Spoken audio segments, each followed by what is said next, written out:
आपण बघतोय की धन्यवाद सागर, तुम्ही दिलेल्या या माहितीबद्दल. आपण बघतोय पुण्यामध्ये उपवर्गीकरणाच्या विरोधामध्ये रिपब्लिकन सेनेनं मोर्चा काढलाय. 2 समाजामध्ये उपवर्गीकरणामुळे फूट पडू शकते आणि हे आम्ही कधीही होऊ देणार नाही आणि याच उपवर्गीकरणाचा निषेध करण्यासाठी म्हणून हा मोर्चा काढण्यात आला. या मोर्चामध्ये मोठ्या संख्येने आंबेडकरी कार्यकर्ते जे आहेत ते सहभागी झालेले आहेत। एकूणच आपण पाहिला तर हा मोर्चा गेल्या अनेक दिवसापासून उपवर्गीकरणाच्या संदर्भात उपवर्गीकरण हटाव ही मागणी जी आहे ती होत असताना पुण्यात हा भव्य मोर्चा जो आहे तो निघालेला आहे।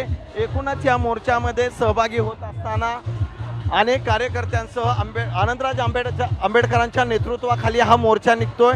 त्यांचे पुत्र अमन आंबेडकर आपल्या सोबत आहेत। या मोर्चामध्ये खरं तर ते स्वतःही सहभागी होत असताना आता मोर्चा निघालाय, काय मी या भव्य मोर्चाबद्दल सगळ्यांच्या पुणेकरांचे आणि इकडच्या आंबेडकरी समाजाचे सगळ्यांचे आभार मानतो की तुम्ही जो प्रतिसाद जो अख्ख्या महाराष्ट्रात प्रतिसाद भेटतो तसाच पैसा तुम्ही जो पुण्यात दाखवला त्याबद्दल त्यांचे आभार मानतो।